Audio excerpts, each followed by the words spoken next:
Welcome back to Girls Leading STEM. This is my conversation with Diane Boettcher, who is an architect manager at Microsoft. So without further ado, please enjoy the interview. Okay, and we are recording. Thank you so much for taking your time out of your day. This is really amazing. This is my first interview for my project, so thank you so much for being my first interview. You're doing great. So let's start off by telling me a little bit about yourself and what you currently do right now. So, where to start? So I've been at Microsoft for about 5.5 years. I've been in information technology from the get-go. I actually consider myself one of the first digital natives because when I was growing up, when I was younger than you, I had a mainframe terminal in my house when nobody had computers in their homes. So my parents worked for a computer company, and the CEO thought computers were going to change the world and that they were going to end up in homes. And people were like, well, what would people do with them? And he's like, well, I don't know. Let's give them to them and see what happens. And so he found some employees who had kids, and he gave us a mainframe terminal as an experiment. And we did what you would do. You know, we played games and talked to boys. Of course. I was a teenager. That's what you do. So I'm very comfortable with technology, very comfortable with computers, graduated from college, and went into the Navy where I flew reconnaissance aircraft for a few years. And because at the time the Navy really didn't have a specialty that specialized in computers, I got out after the first time off active duty after about 10 years. And from there, I did a couple of different things, but then I ended up in defense IT consulting work. And so I've been doing that kind of work for various parts of the DoD. I did that probably for about 15 years or so, and then, like I said, I joined Microsoft about 5 years ago, still supporting the DoD, still supporting national security, up until about 2 years ago when we moved to Singapore, and worked in Singapore for a couple of years, supporting our clients across Asia. And then over the summer, relocated to the U.S. By the way, international relocation during a pandemic, can't recommend it. It's been quite the journey. In fact, the furniture repair folks just showed up today to take some of our furniture to go fix it that got damaged in the move. Oh no. So now here we are in November, and we flew over in June. But in any case, it's getting sorted out. And now what I do, I'm an architect manager, which means that I have a team of very senior, highly technical employees who report to me, and it's my job to make sure they have everything they need to support our customers. And so what they do is they help support our customers' digital transformation as they move to the cloud and start taking advantage of all of the capabilities that come with cloud computing, which are myriad, everything from, machine learning to big data analytics, can really help transform the business. And so the guys on my team, and actually right now they are all men, they help the team, the customers do that support. Wow, that's a crazy thing, but it's really cool. It's really cool. Well, thank you so much for your service. I would just like to say that. So where did you go to college, and what did you specifically major in? I know you talked about computers. Did you major in computer science? No, I didn't. My sister did. She was like 3 years in front of me, and she majored in computer science. I majored in business. I didn't know that I was going to do computers. And I minored in economics. Awesome. And I went to Marquette University, which is in Milwaukee. That's awesome. So why did you choose to work in a STEM field, and were you inspired by somebody? I know you talked about computers. Mm-hmm. Yeah, well, I mean, that was it, right? You know, for whatever reason, my father never thought that there was any limitation for any of us, right? And in fact, the very idea that we couldn't do something because we were girls was just not part of our DNA growing up. It was just we followed what we wanted to do. We did what we enjoyed. We did what we were good at, and it didn't matter what it was. I've always enjoyed doing hard things, though, right? And so it's like, okay, we'll go in the Navy. Let's go fly aircraft, right? Because not a lot of people do that, so that feels like that'd be kind of fun to do, something a little unusual, right? Mm-hmm. I've often traveled the path, the untrodden path, the path least traveled. I'm not sure why. It's a really good question, but I've always been drawn to the things that not everybody else is doing, and so. With the technology, I've just always been really interested, really fascinated. Like behind me, that's my 3D printer. I'm always looking for the next, right? Like what's the cool technology, right? So, and maybe that was my dad, because my dad, we were the first house on the block to get a microwave. We were the first house on the block to get a video game. Right. And trust me, back in the day, it was not that great. But we were, nobody else had Pong, but we did. And, and he was a physics major. Actually, my father sold computers to NASA back in the day when you would sell a computer. Oh, right, wow. To it. So that's what my dad did. And he looks like the guys in Hidden Figures, if you've seen that movie. All the men with the short haircuts and the ties and the short sleeve white shirts. I have pictures of my father, and that's from that time, and that's what he looks like. Oh my goodness. So I've always been exposed to that, right? And then never, like I said, I being inspired by somebody is, maybe my dad, and that, just isn't this cool? Isn't this cool what this can do? That kind of thing. That's really interesting. That is really interesting. So you talked about you are a architect manager and your entire team is all men. Do you feel in your field of study, and your field of work, do you feel that you have an equal opportunity to men? So, yes and no.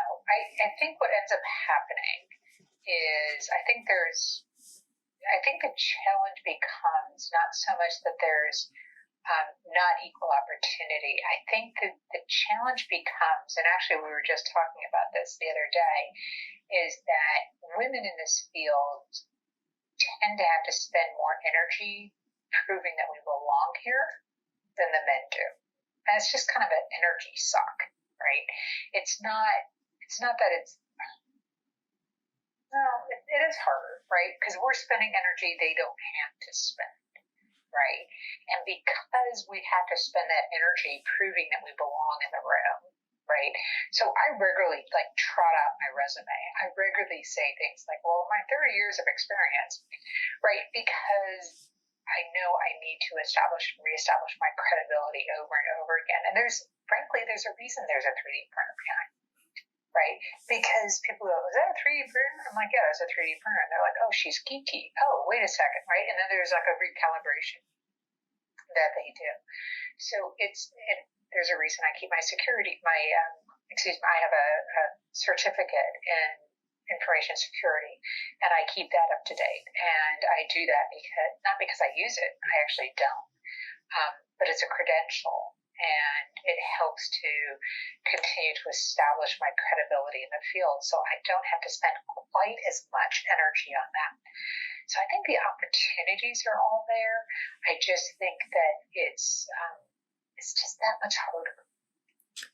Yeah, I would agree so too from a school standpoint as well. When you're doing engineering classes, when you're one of 4 girls in the class, you definitely have to keep up your credibility and all that. So you are chosen for different teams. So you're not just all the girls on one team and the guys are just partnering up with each other. For sure. So what does a woman in STEM mean to you? Because this project is all about women in STEM. So being a woman in STEM, what does that really mean for you? So I think what it means is that for me, what's important about it is that we're here solving problems important to the entirety of humanity, right? And so there are challenges that women are facing. You know, when you want to talk about period inequality, you want to talk about, there are places in the world where women are still, expected to come home and take on, and I don't mean the bulk of, I mean all of the housekeeping, some of my friends who live in India, they're like, my husband never cooks, never cleans. There's no expectation whatsoever that there's any kind of equality of that. And so they come home from work and he's studying AI and playing around with the latest tech and she's cooking dinner, right? And that kind of inequality is a real problem for us because then we don't have women in the room who can bring that, that different perspective in. So I'll tell you a quick story where like it hit me with a ton of bricks. So military, right? So I went to Afghanistan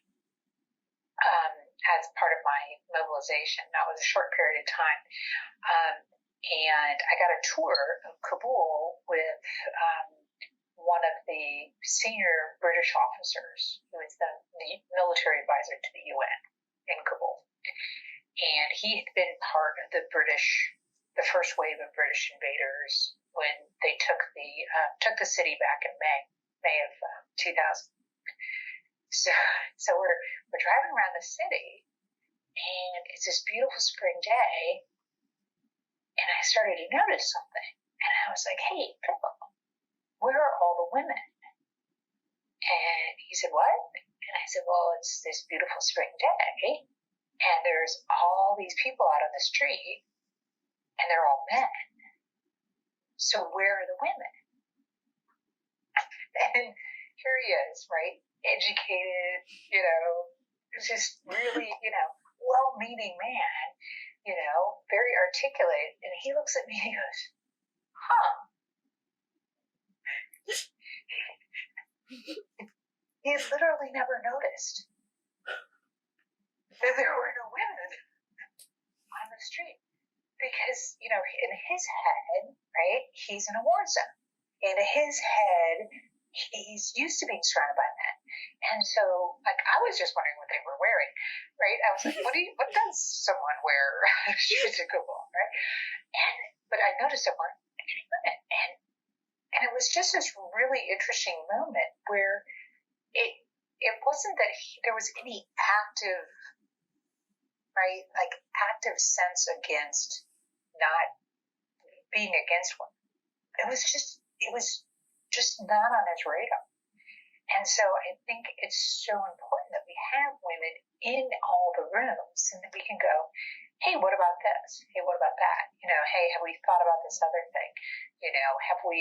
Do we really need to travel so much? Do we really need to, have we thought about this other way of doing it or thinking about it?" I'll never forget the first time I heard an admiral who was a mom. So one of the first admirals I ever met who had been a mom. I'd met other female admirals, but they had all been single or childless.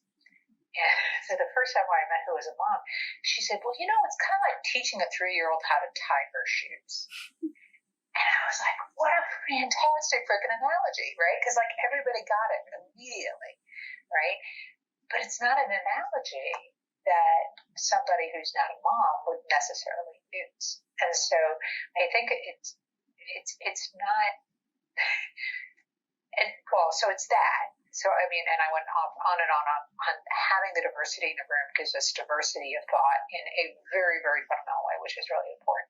The other thing is, we got hard problems to solve, right? And why would we turn away half of the mental power in our society. Why would we put up with having that brain drain out of our national, international, intellectual brain trust, right? So, interestingly enough, I don't know if this is, there's a quote from Mao Zedong, right? Communist, trying to get women to go to work in a very traditional society in China. And he said, women hold the path to the sky. He knew that he could not transform that country unless the women went to work.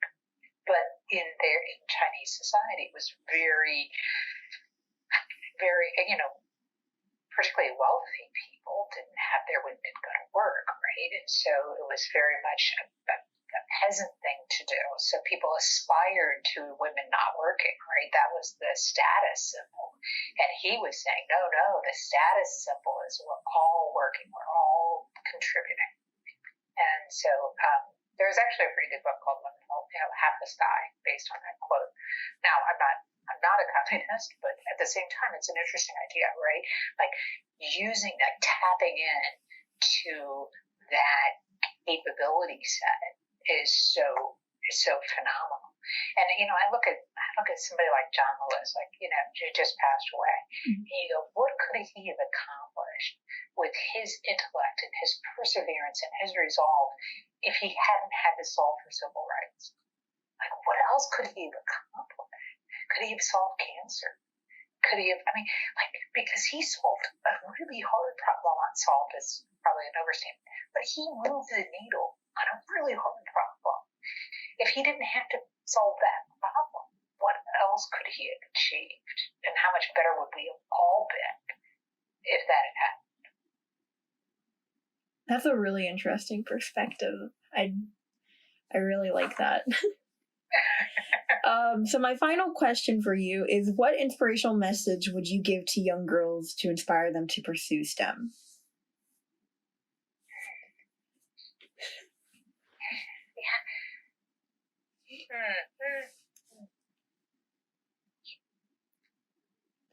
You get to solve hard problems, right? The technology gets you get to solve hard problems. I don't think there's any other field that you really get to tinker around and solve hard problems.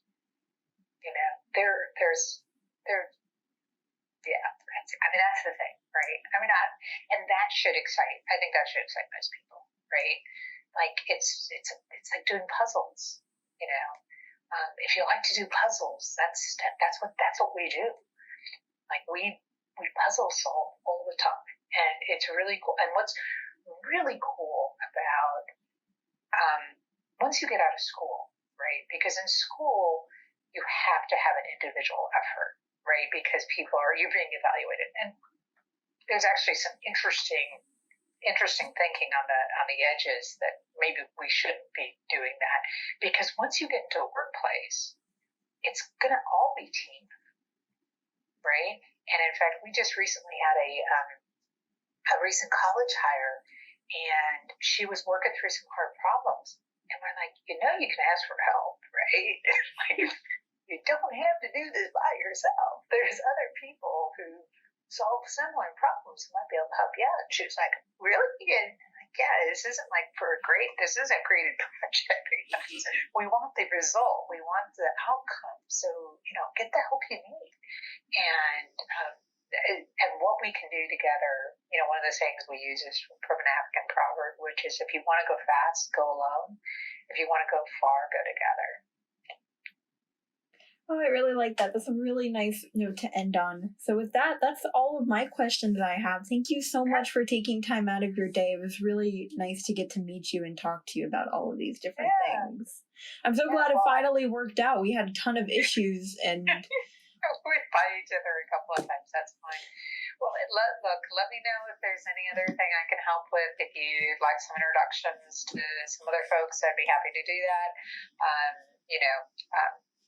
Whatever might be helpful. Awesome. I will definitely keep in touch with you for sure. Yeah. Thank you so much. Have a wonderful rest of your day. You too. Bye. All right. Thanks.